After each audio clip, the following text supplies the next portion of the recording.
Good evening and welcome to the Milford Select Board meeting of March 24th, 2025 at 6 p.m. in Room 3 of Milford Town Hall. The first item on the agenda this evening is the signing of the warrant. Mr. Chairman, motion to sign the warrant, please. Tom? Second. And I would make that, Second, Mr. Chairman. all right, I would make that unanimous. A roll call, please. Aye. Aye. Aye as well. Okay. Next on the agenda is the approval of the regular session meetings minutes from March 10th. Mr. Chair, motion to approve the regular session minutes of March 10, Second, Mr. 2025. And I would, Second, Mr. Chairman. okay, and I would make that unanimous. Roll call, please. Aye. Aye. And I as well. We also have regular session meeting minutes from March 13th. Motion to approve executive session minutes. Regular session. Yeah, I just added those, Paul. Okay. Thank you. Regular session minutes of March 13, 2025. Second, Mr. Chairman. I would make that unanimous. Roll call, please. Aye. Aye. I as well. And the last minutes that we have are executive session minutes from March 13th. Okay, here we go. Motion to approve executive session minutes of March 13, 2025. Second, Mr. Chairman. I would make that unanimous. Roll call, please. Aye. Aye. I as well. Okay. Our next agenda item is public hearings. Do we have anybody, Andrew, online for public hearings? No, no one's on. Is there anybody in the audience this evening for a public hearing? Not hearing anybody? Okay, we are going to go a little bit out of order. We're going to move down, we're going to pull out a new business, the first item, which is K&M Auto Sales Incorporated of 269 Main Street has filed an application for a Class II dealer license to buy and sell secondhand motor vehicles. The owner/manager is Marcelo Arajo, and he's here this evening, and he's also being represented by attorney David Bertnazzi. Good evening, Mr. Chairman. Good evening. So again, K&M Auto Sales, Inc. is your applicant.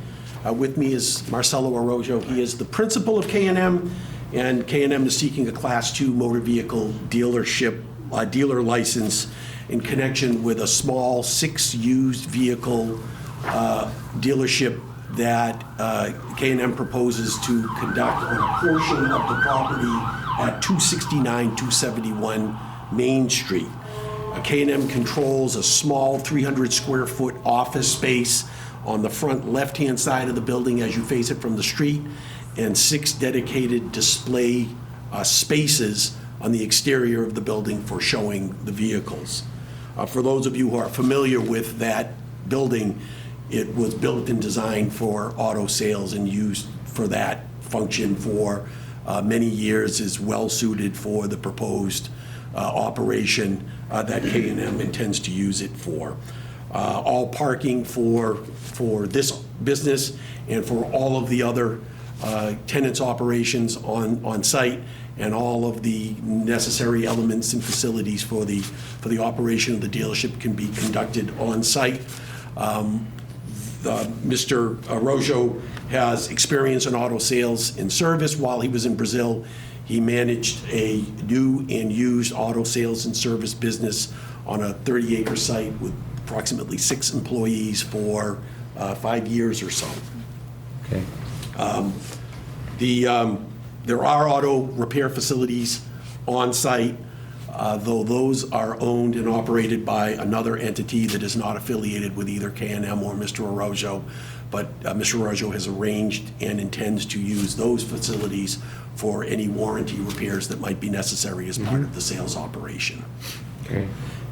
K&M has obtained a special permit from the Zoning Board of Appeals for the operation of this business, has gone through the site plan review process with the planning board, and this license would be the last hurdle, if you would, for K&M to begin this operation. Okay. With that said, if you have any questions or concerns, we're happy to try to address them. I have no questions. I went over the application and everything, and like the paperwork did say all paperwork is in order. The pertinent department head, such as building commissioner, allows this in a CB zone, which is allowable use. Planning, town, like Attorney Bertinazzi was mentioning too, it got approval by zoning board of appeals and also the planning board. And again, all paperwork is in order. Fire chief has no objections, police chief approved it. And I have no further questions on this. It was explained very well. Thank you. Thank you. Tom? I do not have any questions. It was approved by ZBA and the planning board. Thank you very much. And I don't have any questions as well. Your paperwork is all in order. So with that, I'll take a motion. A motion, Mr. Chair, to accept the application from K&M Auto Sales. The application is for a Class II dealer's license to buy and sell secondhand motor vehicles, and the owner and manager is Marcel Horojo. And all paperwork is in order, and I make a motion to approve this.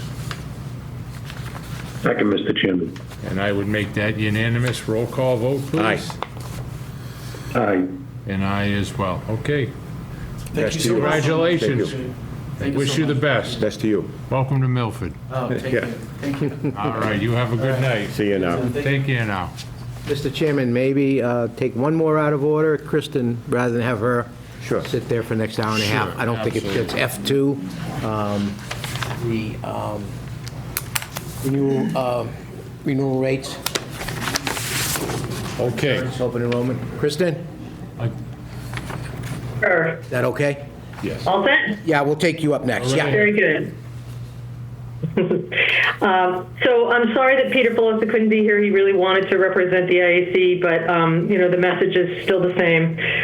We went out to Blue Cross. They delivered their renewal at 9.9% early on.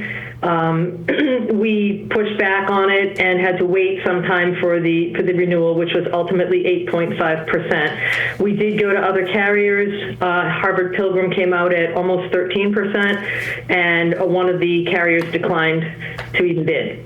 So while we are still working and exploring other avenues and other options, right now they were comfortable enough with the 8.5% to recommend that as the new renewal rate. We also, just as a matter of information, my MMHRA community had sent to me, sent to a bunch of people, a spreadsheet with 27 towns on it. Now, they weren't all our comp communities, but there were 27 towns on it, and 2/3 of them were above 10%. So I hate to call this a deal, but I think at 8.5%, it's probably as good as we're going to do right now under a premium arrangement. And just to point out on the second page of the memo that you got, where it says under dental insurance, a small increase of 3.6%, there's a typo on there. It shouldn't say to cover an increase in admin fees. It's utilization. We're self-insured, and there has been no increase in the admin fees from Blue Cross. This is just more people or more utilization of the dental plan for that modest increase of 3.6.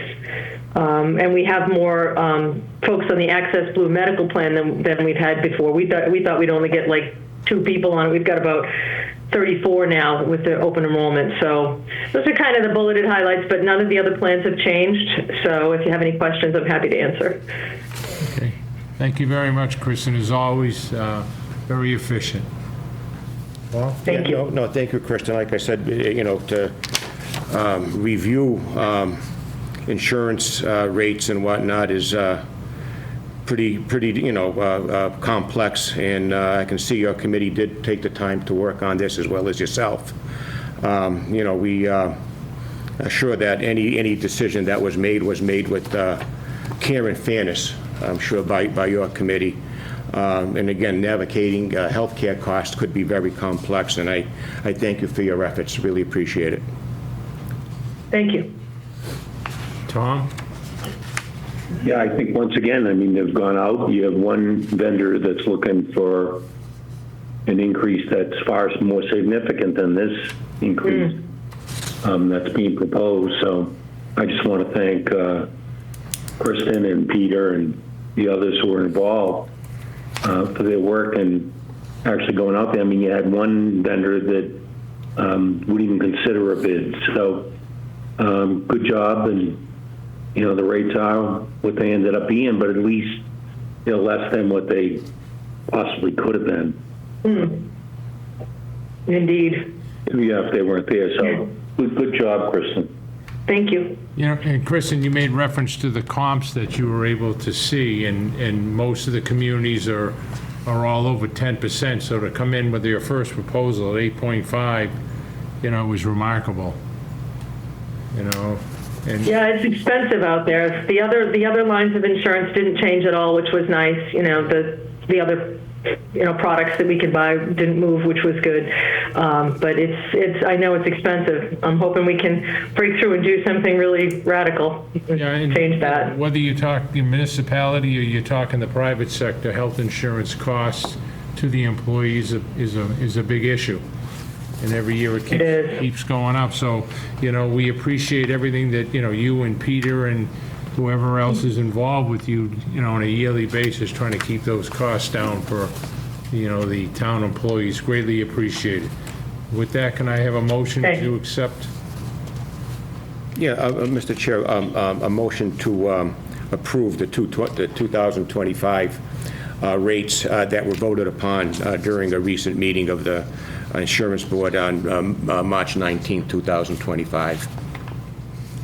Second, Mr. Chairman. And I would make that unanimous. A roll call vote, please. Aye. Aye. And I as well. And again, Kristen, thank you very much to yourself and everybody involved. Thank you. Thanks so much. Have a nice night, guys. You too now. Take care. Okay, we are now going to go back into regular order on our agenda. We're going to go back up to scheduled appointments, but we're going to take, under scheduled appointments, we're going to take item 2 ahead of item 1. So, but we are back up in scheduled appointments. We're going to have Nick Valori. Just one. Nick Valori of EVSE Solutions will be with us to discuss an EV charger installation proposal with us. Good evening, Nick. How are you Good guys? evening, Nikki. We're Good evening. good, we're good. The floor is yours, sir. So, wanted to come to the town and talk to you guys about installing car charging stations throughout the community. The incentive that the state of Massachusetts has with National Grid has to do with level 2 charges for the public. The level 2 charges are, 4 to 6 hour charges. They do have a level 3 incentive still available, but that would only be for the town employees, which would be considered a fleet charge. The new incentive for the level 3 charges is coming out. It's supposed to be released in the summertime of 2025. So we could revisit that in the future, but the way that the old incentive filled up so quickly, having some charging stations for the community is probably a good idea. It's also a great revenue source for the town. I am donating the charging stations to the town, whatever the incentive is not covering. And I do want to disclose the incentive does cover the majority of the cost. Okay. Paul? As the town should know, I have been moving forward with a large number of the municipalities throughout the state of Massachusetts. My company is a proud member of the MMA also, and been vetted by the MMA.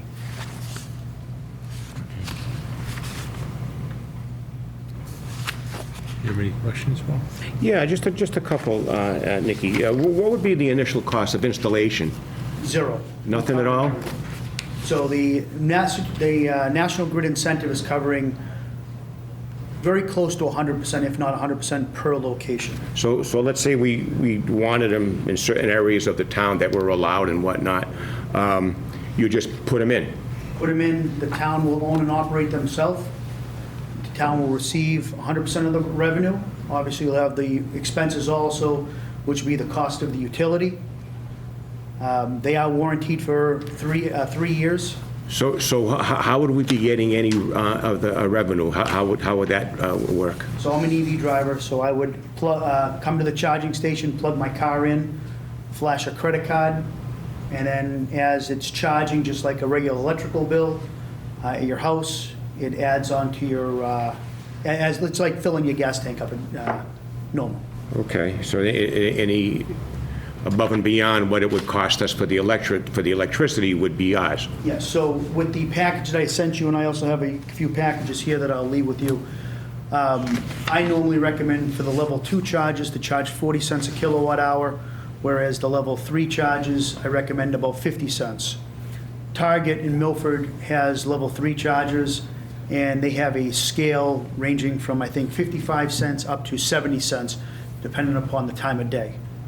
Now, those are the level 3s, so it's a quick charge. Quick charge, right, and you said those are for the municipal vehicles, No, the level 3 would be for only municipal, so police station, fire station. And highway. DPW. yeah. right, okay. And I did briefly talk to Scott Christofouli on this, and he is interested in the level 3s at the DPW. Okay, the other question that I wrote down here before while going over your packet, are the space and power requirements, what would we need to actually have these things exist? The level 2, really nothing. We'll just pull the power from the building or the pole. And then the level 3s, you definitely need to get a transformer dropped. And the good thing is that the utility, part of the current incentive, is covering a brand-new transformer per location and the cabinet. Okay, and the universal charges, in other words, one charge, the charger is more or less would be adaptable to any vehicle. Correct. That's electrical. Yes. Now, Teslas themselves have to have an adapter. All the Teslas do come with those adapters. But they already have them. Yes. Okay. So these charging stations would be universal for everybody. Anybody who wants to come in, charge. Nice look for the town, too. And you said you dealt with other municipalities that had the same type of program and they accepted it? Yeah, Have you so- heard any feedback from them about the success of it, or? Unfortunately, the incentive is, it's taking a little bit longer for National Grid to push these things through. So this week or next week, we're installing in the town of Rentham. And then in 2 or 3 weeks, we'll be installing in Chelmsford. Okay. So as far as municipalities, having a good response as to how it's working, I can't say I've done any for any municipalities that have been installed just yet. But businesses have been making a tremendous amount of money. Okay. And, again, also, it's a good view, too. Exactly. That, it's sustainability and keeping, with the green environment, keeping discharge from gas-powered vehicles to a minimum, and it helps the air and whatnot. So anyway, very good. It's something to think about. Thanks so much. Yeah, no problem. And, having them at the school systems are a great idea. Yeah. For me, with the kids going, traveling for sports, I can charge my vehicles up at different schools. Sure. And, it's a nice way to, nice little thing to have. Very good. Yeah. I'm Okay. set, Mr. Chair. Thank you, Nick. Tom? Hang tight, Nick. I don't have any questions. I think the materials speak for themselves. Okay. So the couple of questions that I have for you, Nick. So you're saying that the equipment and the installation of the equipment is totally covered under the program as far as between National Grid and the state? Correct. So it's primarily National Grid. The current incentive is covering pretty much 100% of it. Anything it's not going to cover, I will cover within reason. So then personally, the only opposition that I would see would be the placement, where we're going to put them. Yeah, that would be something that when you guys are ready to move forward, we'll do a site walk on all the different areas, talk about where they should go. So the level 3 chargers, they do need transformers, so we need a little bit more space. All right. So that would be something we would definitely want to spend some time on. As far as the level 2s, they don't take up any space. You can put them anywhere. And the other municipalities that you're working with, are they doing the level 2 and the level 3 charging? Primarily only level 2s because the level 3 incentive is filled for public access. And one of the things to be able to get the fleet incentive for level 3 is you need to have electric vehicles coming on. And Scott did tell me that he is planning on getting a couple electric vehicles, so Okay, you would qualify for that. okay. Can I ask one question, Mr. Chair? You sure may. Well, the other towns, where are they placing them, locations, do you know? I do. Do you want the answers? Yeah, if you wouldn't mind, yeah. So Thank you. Rentham is in the town hall. They have a big town hall there. Yeah, I'm familiar with their And town kind hall, of across the street, so if you're coming out of the Rentham Town Hall, to the right, there's an open parking Yeah, lot. no, I'm very familiar, I've So been they there. just redid Okay. that. There's one going there, there's 3 chargers going there. Yeah. And might I note that each charger is dual port. So one charger can charge 2 cars. Oh, Okay? And then the third location in Rentham, I'm not familiar, I can't think off the top of my head where it is. That's okay, I just But I can give curious. you that information. Chelmsford has 5 different locations. Okay. Thank you. thank you. Thank you Nick. very much. We appreciate Gentlemen, it. thank you for letting me present here. Thank you for your time. This is a little bit more of a package Oh, good. that I put together. Thank you. Thank you very much. Thanks, appreciate it, nice job. Thank you. Have a good night now. See you, Nick. Everyone, thanks, guys. All right, you take care. Take care. Okay, we are still under scheduled appointments, and now we are going to have the finance director and our state representative and town council, Brian Murray, come up and give us an update on the 2026 budgets. Good evening, gentlemen. Gentlemen, good evening. So, Good evening. yeah, so I was asked to come here and kind of give a general overview of, I guess, what's happening at the state, because obviously that's going to impact the town's budget. Right. So, I'm sure you know, it's in the news, you know, right now, we're in the budget process in the legislature. The governor filed her budget in January. The House Ways and Means Committee is in the process of budget hearings. They were at UMass today for education. I think Thursday they're going to Worcester on Health and Human Services. So this will continue into first week in April or so. At that point, the House will come out with a budget.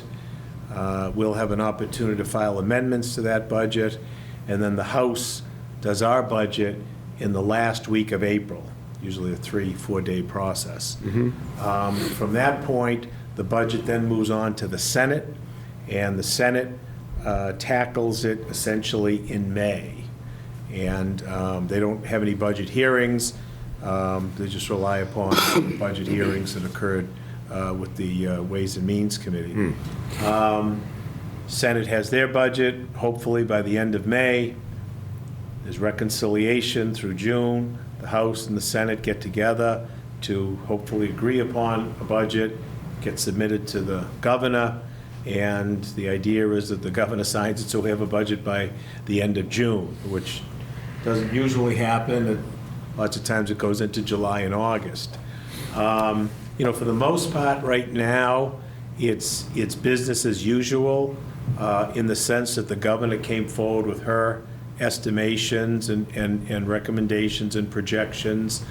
But I think what everybody has seen, and the huge dark cloud over the process, and the big question mark, is the level of federal funds that is going to come forth to the state now that President Trump is in place.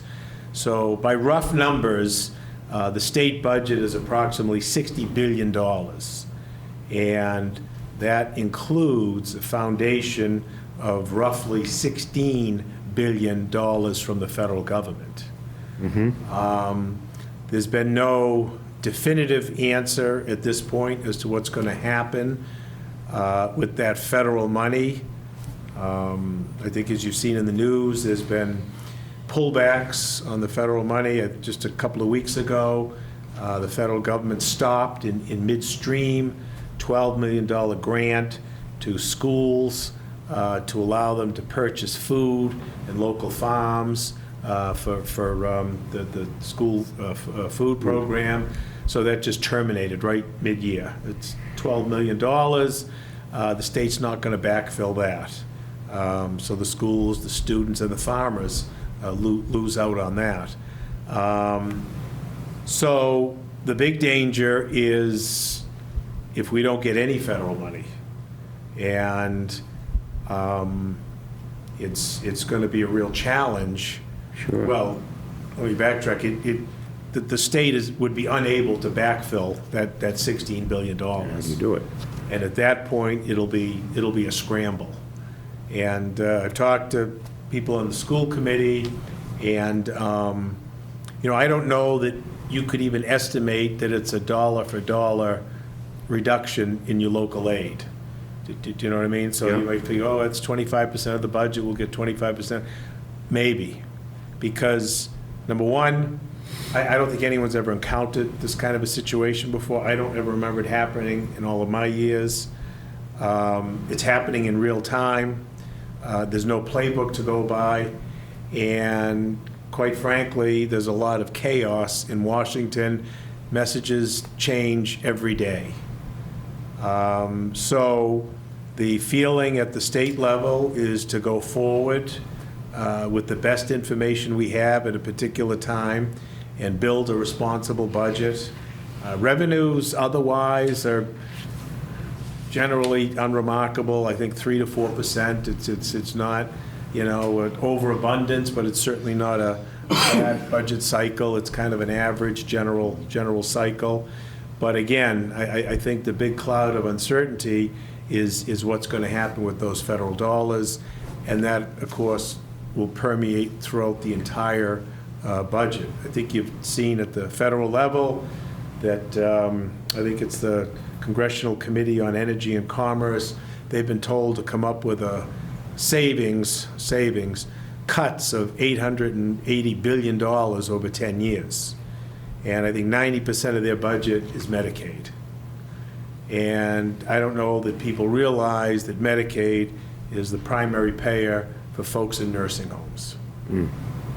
So if there are Medicaid cuts, it's going to impact everybody, and certainly elderly and disabled that are in nursing homes.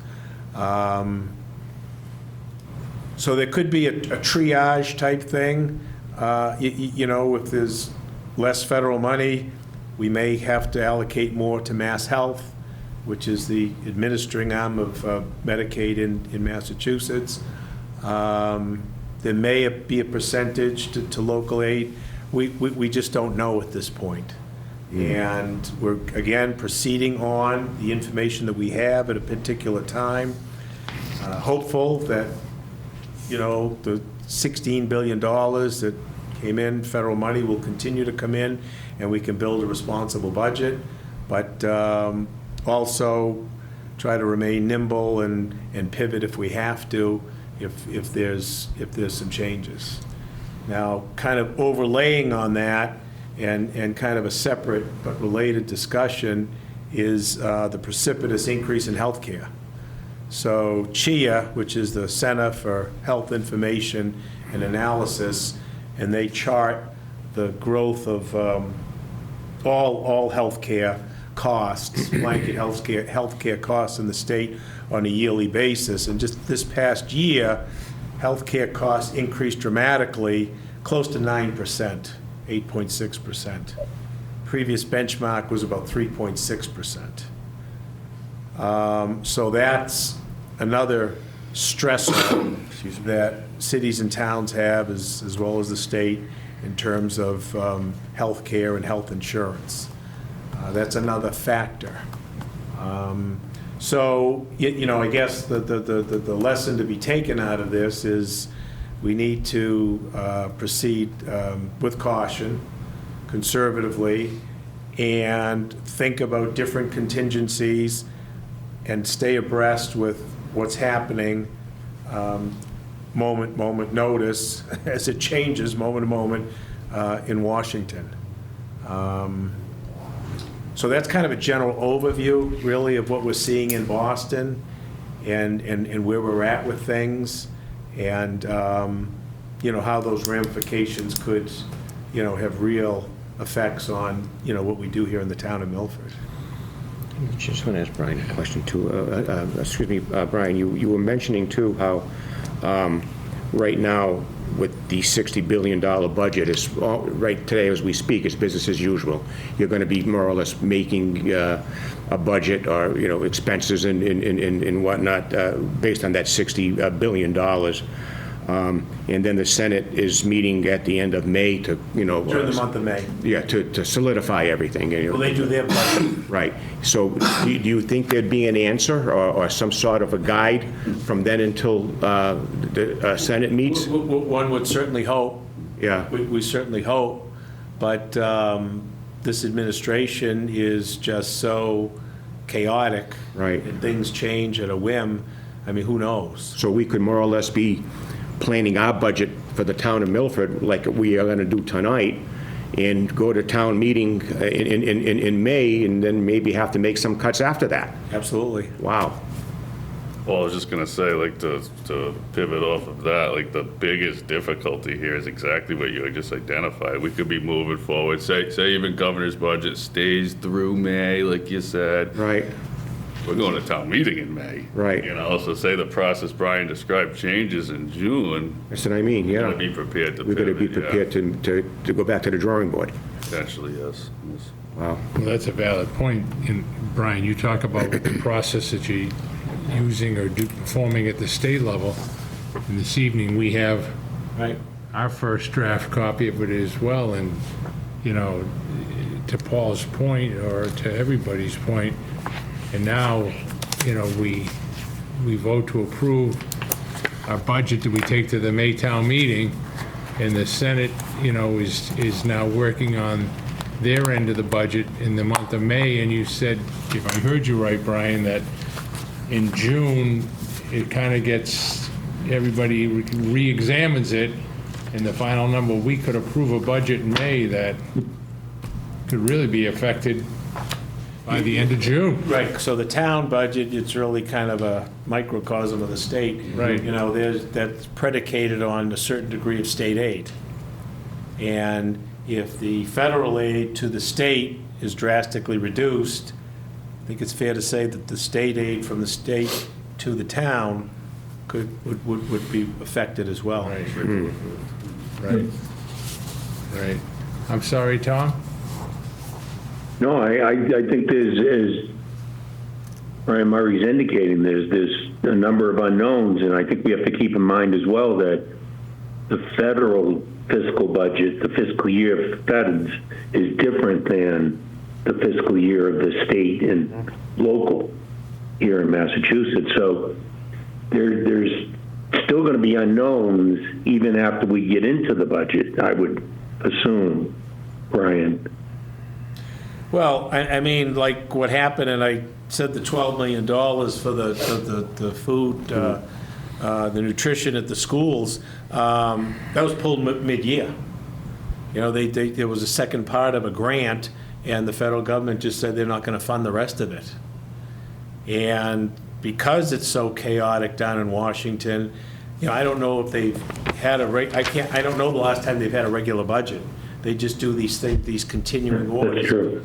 If continuing resolutions, I think the last one they did, I don't know, goes through September or something. It's so difficult to try to keep up with. So, to Tom's point, yes, the fiscal year is different, but I mean, what the president is now doing just ignores fiscal years and just pulls money. Now, Massachusetts has initiated a number of lawsuits against the Trump administration for restoration of funds, and we've gotten some preliminary orders, but they've been ignored. It just ignores them. So you've got to continue to fight it in court. It's unprecedented, it really is. And a lot of people are, I think, focused maybe on some of the different stories that are out in the news about different kinds of situations. But meanwhile, this is what's going on with the operation of government. And I guess a question I would have, Brian, is, I think I have the answer to this, but is anybody on the federal level communicating with the state? I know it's a tough question to answer, but...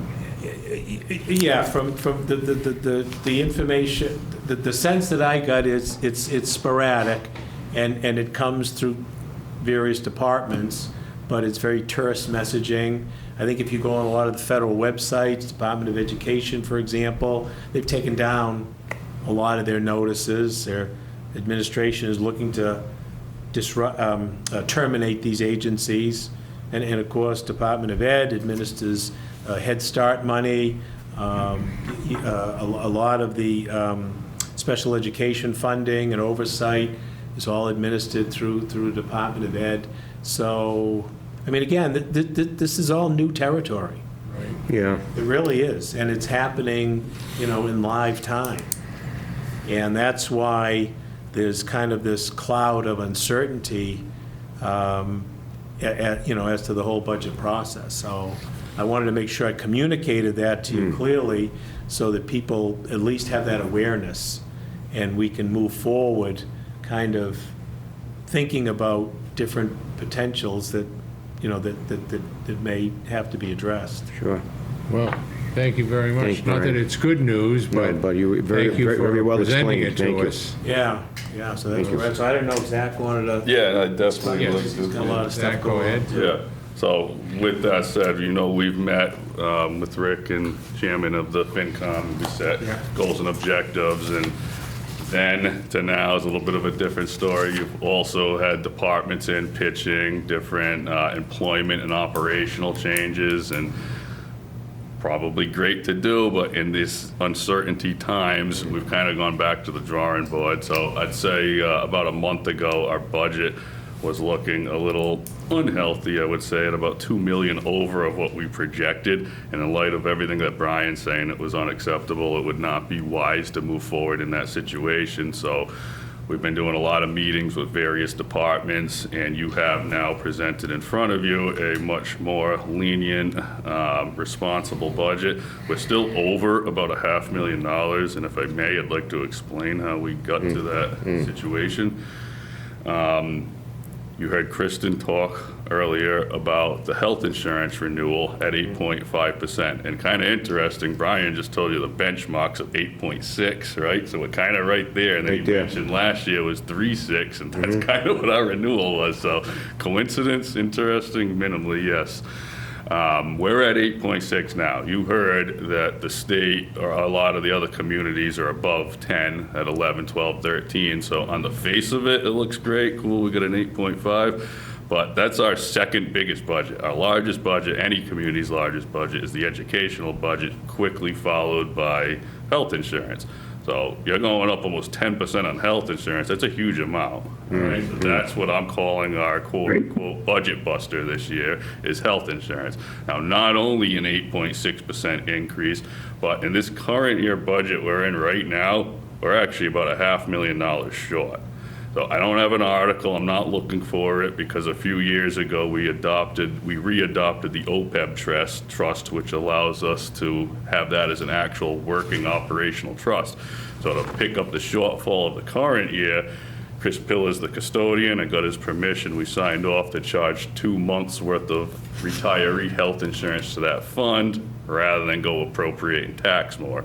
But the starting point of the next year is not only the 8.6 in premium, but we're $500,000 shy. How? Employee requests, employee hires over the past few years. A lot at the school. We've had on the town side with police officers, we've had 4 hires in the past few years, had various different hires throughout town. So all those combine, and we're in a situation where our health insurance is growing really rapidly.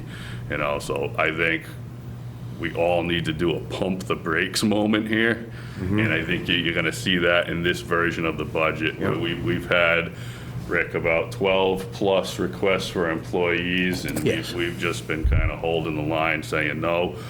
We do have one, which is the sergeant that you'll see at the police department. Right. But we've also taken it a step even further. Rick, I don't know if you want to mention your department's removal of budgets. Yeah, we did, again, we were looking to place and fund an assistant town administrator. At this time, I just don't think it's advisable. That's why you'll see general governments down. I know Zach's better with the numbers, but down because we're not going to fund Saw that. Thank you, Rick. that position. Good move. Thank you. So that's one. Stormwater. We were going to do a stormwater position. You're right, an engineer. We've talked with Yep. Liz Mainini, town engineer, we've talked with Zach, and we've talked with Scott Christofouli. Obviously, right now, we're not going to fund that. We think that can wait also, so that's another savings. There were requests from other departments, Yeah. and again, credit to the departments, that they recognize that it's not crucial time. that they have these positions at this time, so they are going to defer funding certain positions, one at the youth center, one at the senior center. So again, there has been cooperation. I want to credit Zach, he's the one that puts all of this together. But the department heads, and also, Mark Nelson and Chief Tessino, same thing. They have been very cooperative, understanding where we're at in these, as Brian said, I guess we call them uncertain budgetary times. Thank you, Ricky. Yeah. And nothing to say that if things go the other way, we can always revisit. But I think it's, it's imperative that we continue, down the road we're going. And we, keep our belts tight, because we just don't know. We just don't know. I will say, as we traditionally do, on the revenue side, I go very, very, very conservative at this time of year, just because I'm always nervous of uncertainty, so that has not changed. So that is a little bit of a feather in our cap for wiggle room in the future. And then I did want to come back to the reason we're potentially $500,000 over here is you may have seen or heard by now that BBT has accepted 37, I believe, more students, what did equate to about $500,000 above last year. That's a big number for a budget like Sure it that, is. but I know Yeah, the message yeah. has been sent almost- to it's him almost- that take more, It's so, almost 2 classrooms. yes. It's because I was going to ask you, too, I mean, the education budget at 8% increase comes to a little over $6 million from last year to this year. Big. Is that because of the increase of students and whatnot, too? or- Well, it's important to note, too, that the major school budget, our school budget, the largest budget in town, that's an estimate right now. Where they are at is not there, but they need to be. They just have to. I get This it. year, they have to be at that number. Yeah, okay, thank you. And again, they've got sitting in the room are 3 former school committee members. And you got to figure it out. And we got to take a tough stance. We got to say, yeah, you're asking for this, but this is what we have. And this, what is presented as an estimate, is not small, as you can see. No, not at all, yeah. I'll be honest, I'm Yeah. looking at it, I'm thinking about, if I'm not mistaken, the last time we had a little go-around, it was just over 60 million. And tonight it's proposed at 82. Yeah. That's not a small number, No. Tom, do you have any questions for these 2 fine gentlemen while we have them here? Well, I think we all have questions. I don't know that we have answers, so that's the difficult. Right. I agree with Brian, I agree with Zach, in both of you gentlemen, that we should put together our budget, be as conservative as we can be, Right. and hope for the best, but be prepared for changes. Paul? I was going to say, I appreciate the work that everybody did, Brian, Zach, administration.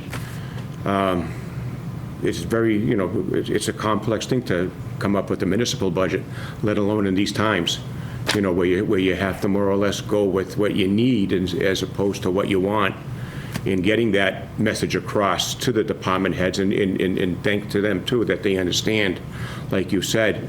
And it's something that, like I said, we have to think about the essential services that we still have to provide, which comes first, such as your infrastructure, your maintenance of infrastructure,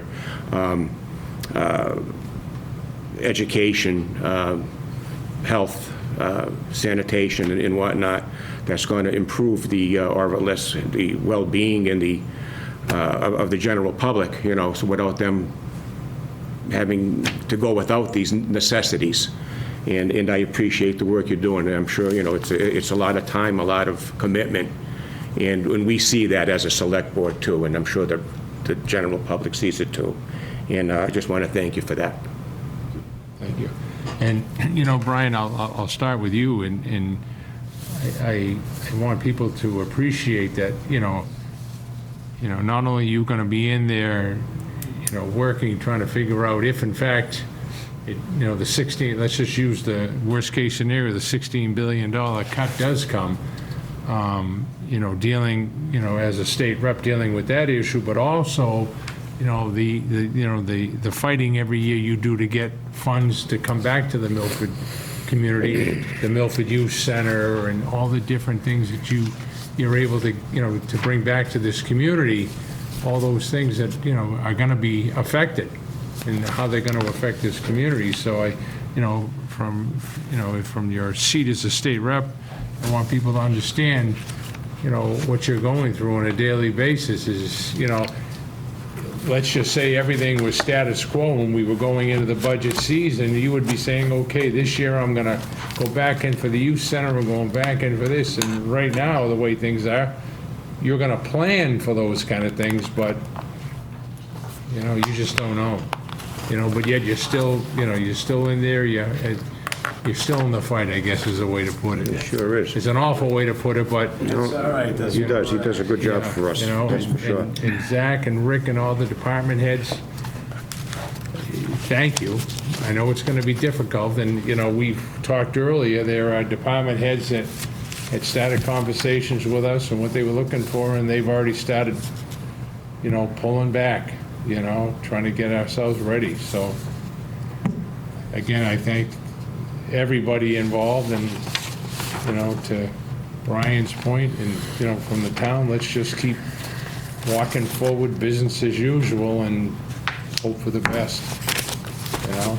But again, thank you, all of you, Rick, Zach, and everybody involved. Thank you. And again, Brian, thank you.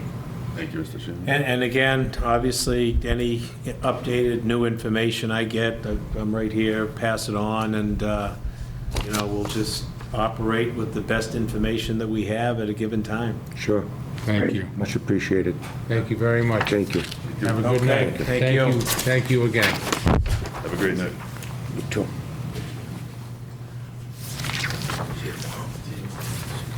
See you tomorrow. Okay, our next agenda item is the town administrator's report. Yes, thank you, Mr. Chairman. Just one item tonight. I just have an update on the Metro West bus route.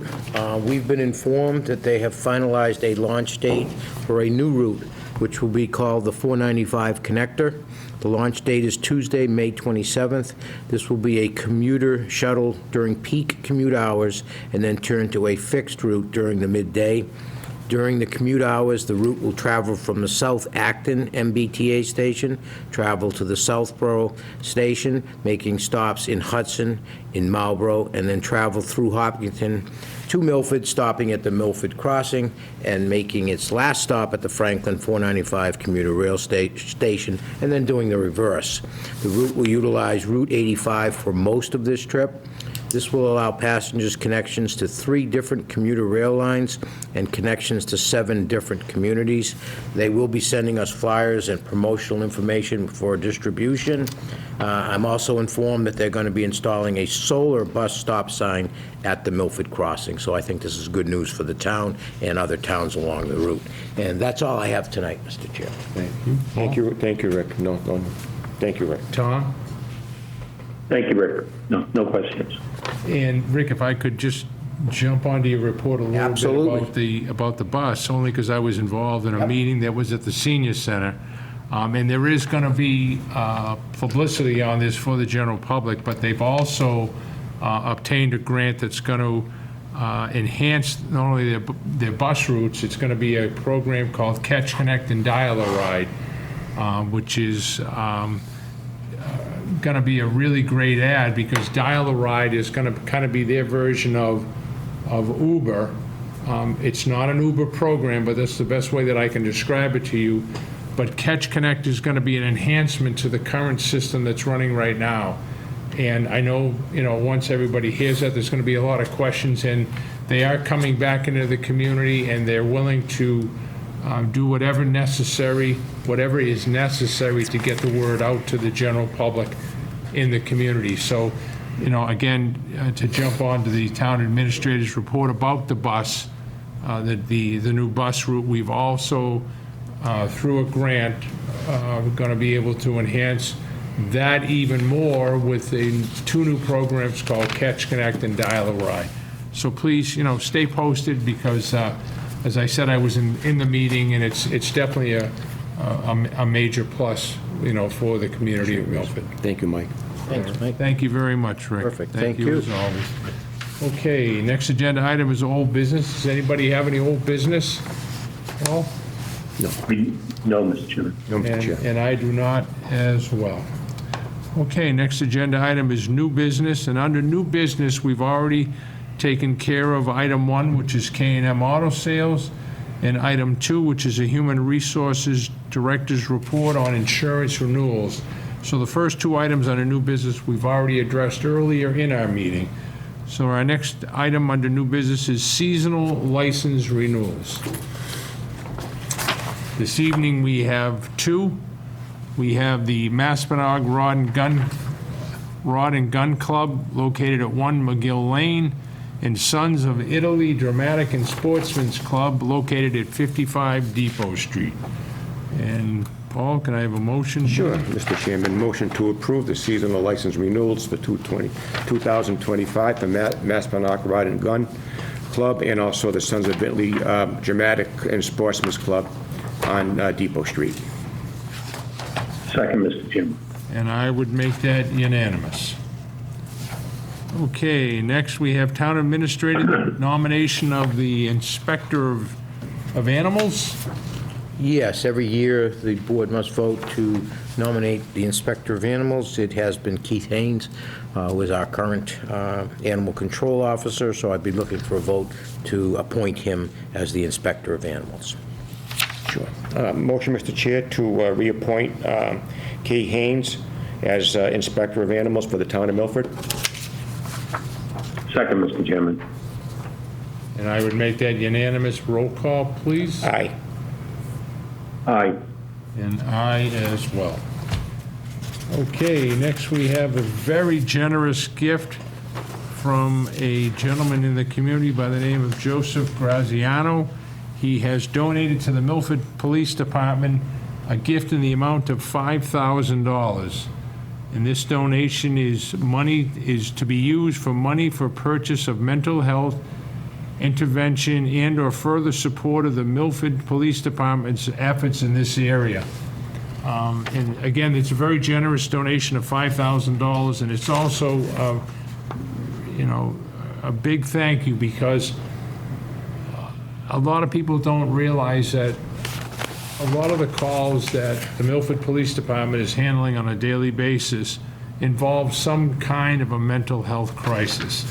And so this gift is going to be able to use to assist those individuals that, are in distress, and the police department responds to it, and we'll be able to, to handle them and get those individuals the help that they need. So to Mr. Graziano, I want to say thank you very much.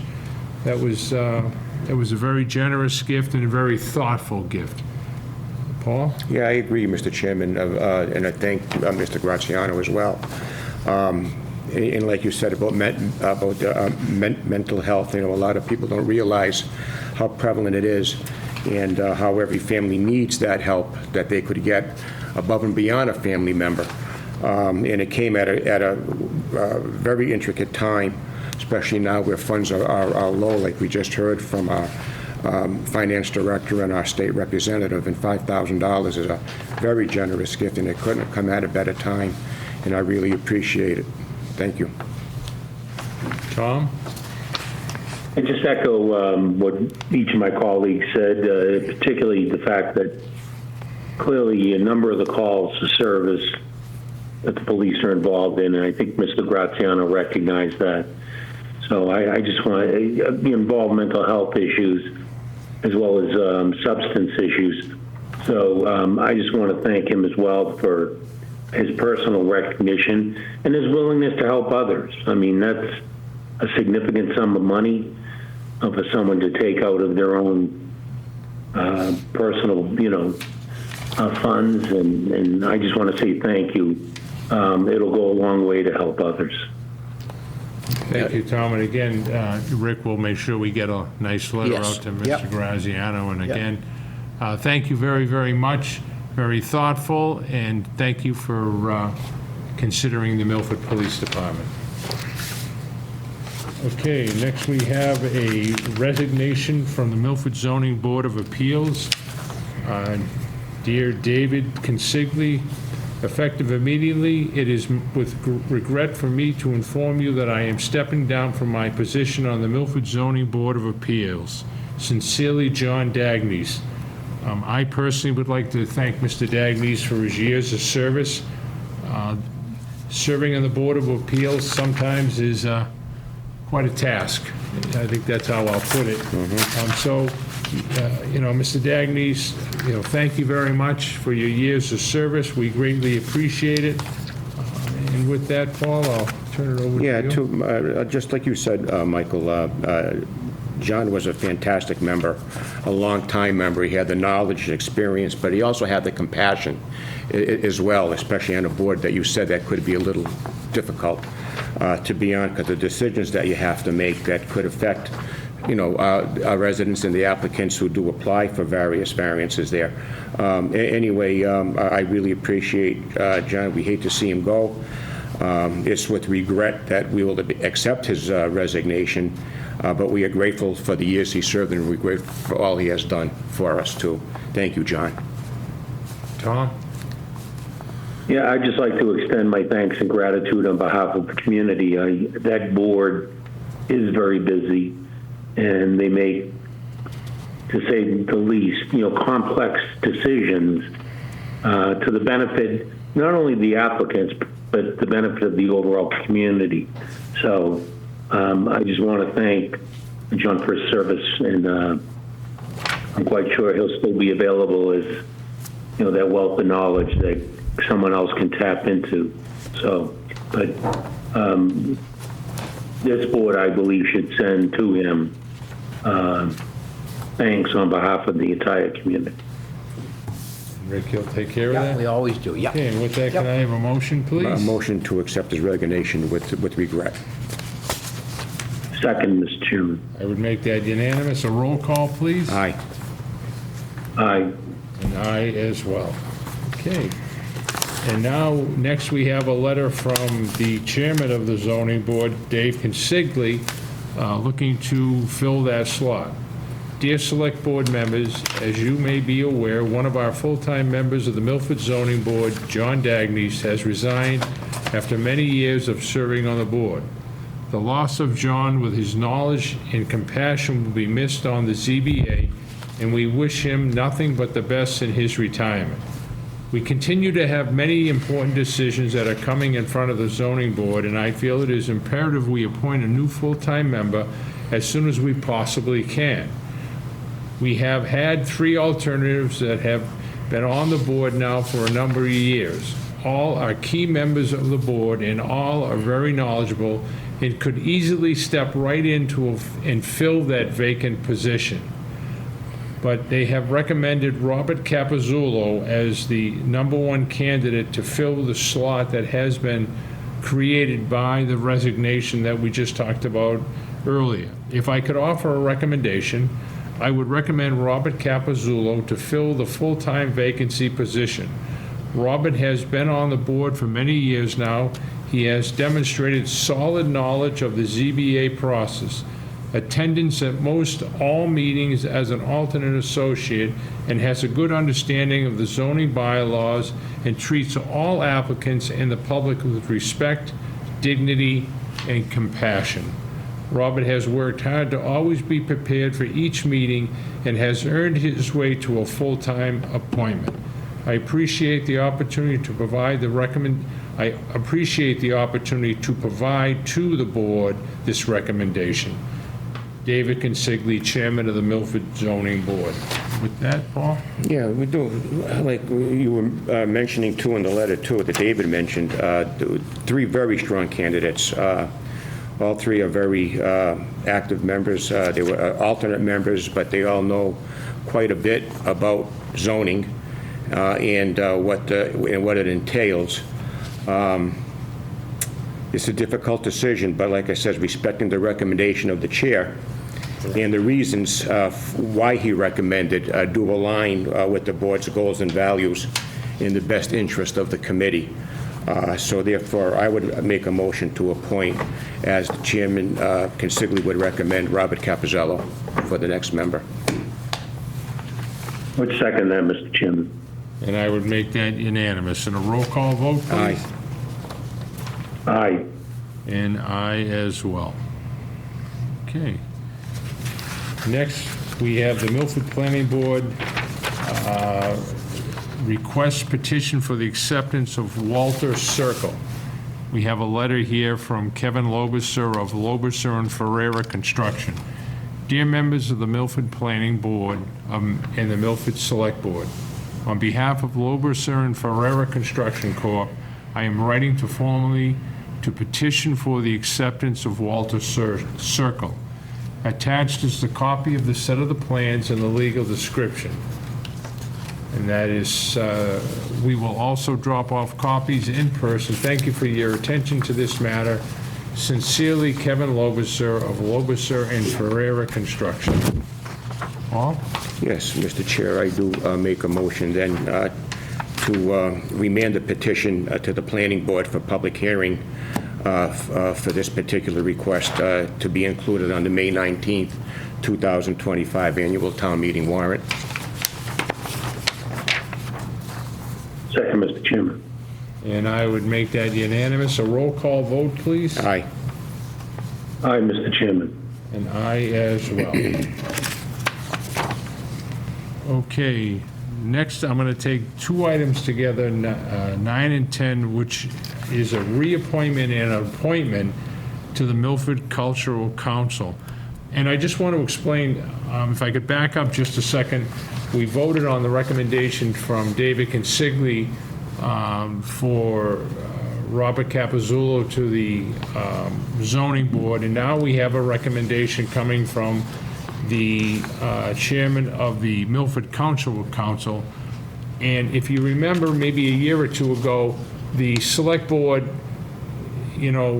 came forward and said, we would like the board that's looking to fill a vacancy or appoint a new person to bring the recommended names to us. In other words, you're going to be working with that person, so you need to do the research on that person and then bring the names to us. And so I don't want people to be sitting out there thinking, well, that's political. It's not. The names that come to us have already been fully, researched by the current sitting committee. The chairman is involved in it, and so they bring the names to us. And I wanted to explain that because tonight under new business, we've got, two appointments to two committees, and the names have been submitted to us. We assume that they've done their research, and these are the people that they want on their committee. And so that being said, we're looking first off, I have a letter here from Martin Montoya, who's the chairman of the Milford Cultural Council, and he's looking to reappoint Kirsa Seidred for a second term. Her first term ends this coming April, and we are eager to have her continue as a highly valued member. She has served on the board for the last 2 years and has been working diligently to expand grant access and opportunity to younger Milfordians. And again, that's from the chairman of the Milford Cultural Council, and that is for a reappointment. Paul? Motion to reappoint Carissa Cedar to the Cultural Council as a reappointment for her second term. Second, Mr. Chairman. And I would make that unanimous. Roll call, please. Aye. Aye. And I as well. Okay, and now we're looking to Mr. Montoya, the chairman of the Milford Cultural Council. The Milford Cultural Council respectfully requests that the Select Board take the following action regarding appointments to the Milford Cultural Council at your upcoming meeting on March 24th. Please appoint David Hatchie to the Milford Cultural Council. He has engaged with the board in volunteer work and completed his Talent Bank application. David has been enthusiastic and supportive in helping the council maintain and continue its work on public art in the community. The council voted to appoint Mr. Hatchie unanimously back in February, pending his confirmation to join the council. So again, this is a recommendation that's being made to us, but all the research has been done by the Milford Cultural Council, and they would like to add this individual. And with that, Paul, I'll turn it over to you. I then make a motion based on the recommendation from the chair and the council that would be a member that would, that they would need to move them forward.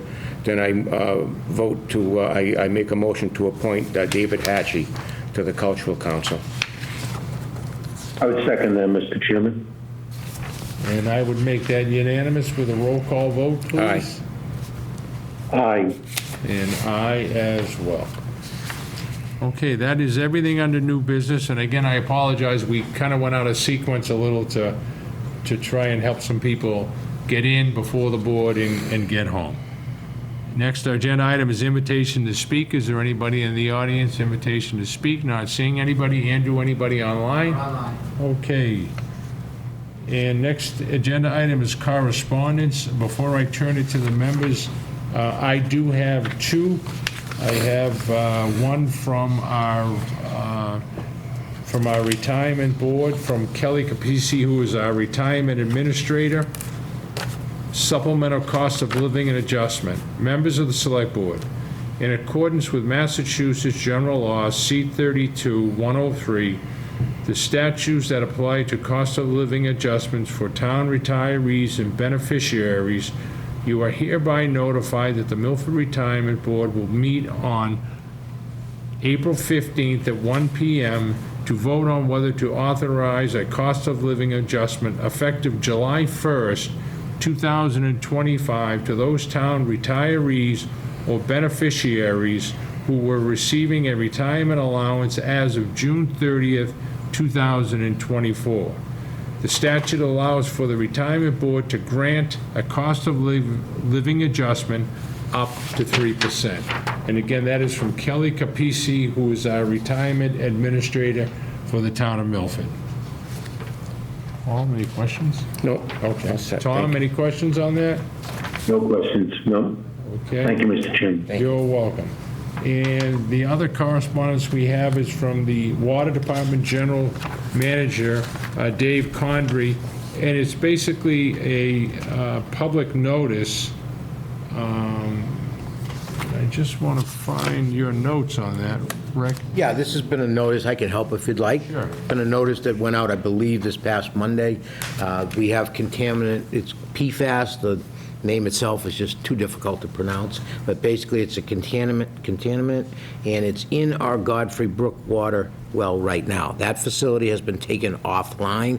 Dave Condry and his people are working with engineers to remedy the problem. It's not an emergency, but we're required to put that kind of notice out, and that's the notice that went out.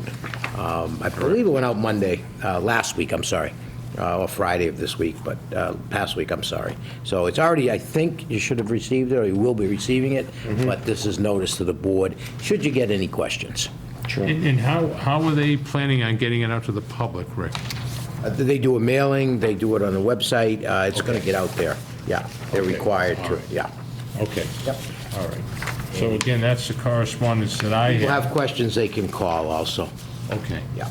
All right. Thank you, Paul. Yeah, Any? just, I think this is good, especially, very glad that they did find it in the Godfrey Brook well, because learning more about PFAS is very crucial, because it's one of those forever chemicals that are always in the environment that were used back in the 50s and 40s, on various clothes and cooking material, and especially on fire equipment, especially the foam. Yeah.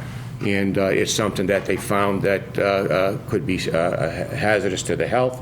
And between federal government, state, and local, they're looking to find ways to detect it and also control it, so it is not a health factor.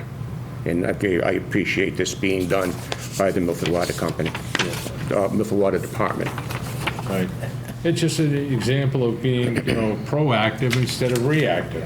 Which is Exactly, Michael, important. right. And important in any matter, but very important when it involves your drinking water. Sure. So to Dave Condrey of the Milford Water Company, to the Milford Water Commissioners and the employees, thank you very much for getting ahead of this before. As you know, a few years ago, we had a serious situation which did not go well. So this is an example of, how we're getting ahead of the curve. We're being, again, not to be repetitive, we're being proactive instead of reactive. So again, thank you very much to everybody involved. We've already had our executive session. Mr. I have some correspondence. Sure, go right ahead. Sure. What I'd like to do, thank you, Mr. Chair, is make note too, just recently, there were 33 local firefighters that graduated from the Fire Academy in Stowe, Mass., and that was on March 7th. And I was informed by a few people, as well as articles in the Fall River News that someone showed me, as well as massgovernment.com, that one of our new firefighter, Michael Bodio, who graduated from the Massachusetts Fire Academy at the Stowe campus on March 7th, I'm proud to report that he received the Richard N. Bragg Outstanding Recruit Award. This was given to the top recruit in each class, and Michael was it. He was the Milford guy. He got it out of the whole 33 students. The Richard N. Bragg Outstanding Award is presented to one recruit in each graduating career recruit training class. The award is named for the longtime chair of the of the Massachusetts Fire Training Council, and reflects the recruit's academic and practical skills, testing and evaluation over a course of 10-week program. And on behalf of the Select Board, I want to congratulate Michael for a well-deserved recognition, and the best to him in the future as our firefighter. Thank you very much, Paul, and to Michael, thank you very much for making us proud. Great job, and look forward to you being on the fire department. So, okay, and Tom doesn't have any correspondence, so with that, I'll take a motion to adjourn. Motion to adjourn, Mr. Chair. Thank you. And I would make that unanimous. Roll call, Paul? Aye.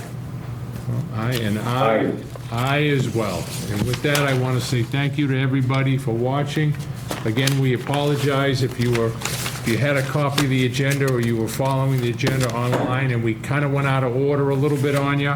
We were just trying to, help individuals that were here before us this evening to get in and get out so they could get home in a timely manner. So we greatly appreciate your patience as always. Thank you very much, and hopefully hope that you have a good rest of the week. Thank you and good evening. Good evening. Good night. Good night.